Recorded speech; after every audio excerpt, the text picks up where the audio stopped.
Hey, it's been a minute. How's everybody doing? Listen, this video I'm excited about because today I'm finally releasing my 2 recipes, film simulations for the Ricoh GR II. And they both were inspired by the effects mode on the Ricoh GR II. Positive film effect and high contrast black and white. Both of these effects I love, but there's always a moment when you're out shooting where you say to yourself, you know what? I think it makes sense to eventually just make my own recipe because I'm shooting all the time and there's always 1 or 2 things that I want to tweak. Be it contrast, grit, a little bit more grain. That's how I like to shoot, so why not just work on my own recipes and then share it with you at some point and tweak these settings so that when you guys go out and shoot, you have an opportunity to see how I see the world via my recipes. My color one is called Soul 400 HC, 400 being the ideal ISO that I like to run with. And for my black and white recipe, I called it Grit City 400 BW. So obviously it's a black and white recipe. And again, Grit City, that's how I see the streets when I'm shooting. I like to keep it gritty, I like a lot of contrast, but I still want you to understand my composition. So I hope you enjoy that. Let's go through some sample images now so we can see how they perform in the real world. Let's go.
So this idea of simulations or recipes has been around for a long time, but it seems like generally it's more accepted now because JPEGs are more accepted. Not that anybody could actually tell if you're shooting a JPEG or if you're shooting a raw image, but whatever, let's just say they can.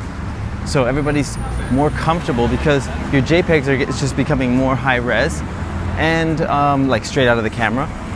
Also, speaking straight out of the camera, nobody wants to waste time, I think, editing. They just want to shoot it how they see it. I think this is a great time to try recipes. If you haven't already, of course, your camera probably has some sort of ability to create a recipe in the custom settings. But this is specifically for the GR II. Of course, you can adjust these settings, make them your own. But that's kind of where I stand on the recipes. It's been great. So what's the purpose of making your own recipes? I think it's to get more connected with your camera and stop editing and thinking about shooting your scene in real time and making sure that it looks just how you want it right out of camera. The closer we can get to that, the closer we get to expressing our point of view on the world. What's going on, guys? I'm just gonna hop in here really quickly and give you a tutorial on how to make your own custom recipes on the Ricoh GR II. Okay, we're in our menu. Now you have 3 main areas to work. So you have your playback, key, custom options, and setup. So we're gonna work in key custom options. Edit my settings.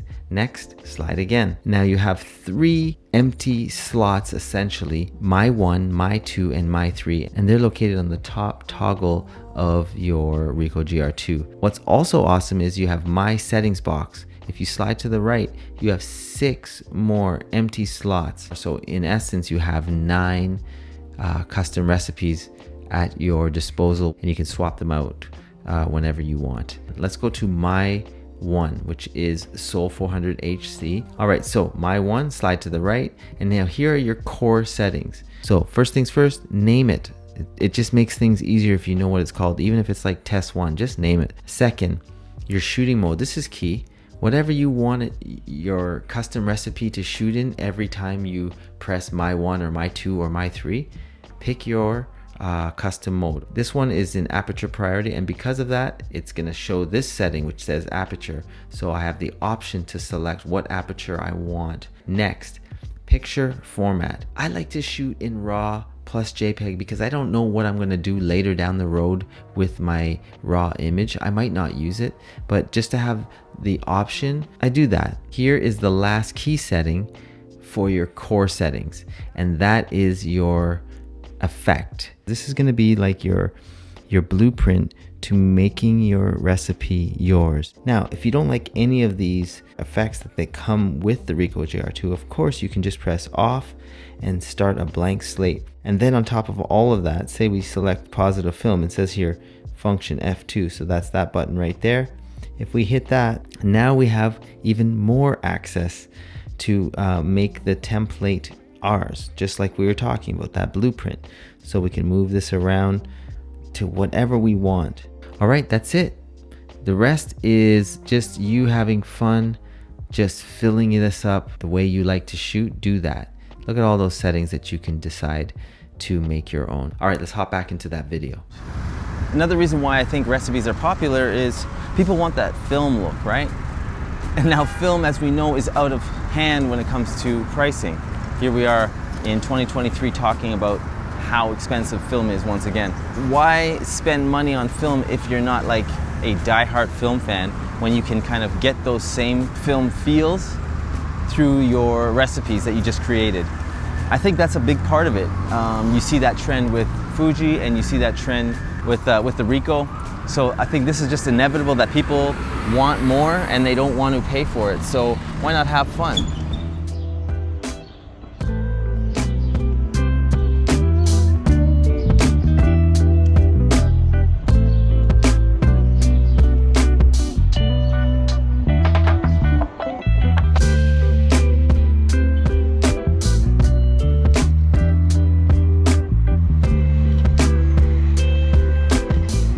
These are free recipes that I've created for you.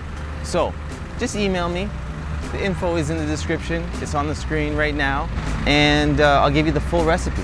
No problem. Don't ask me about the Ricoh GR III. This is specifically for the Ricoh GR II.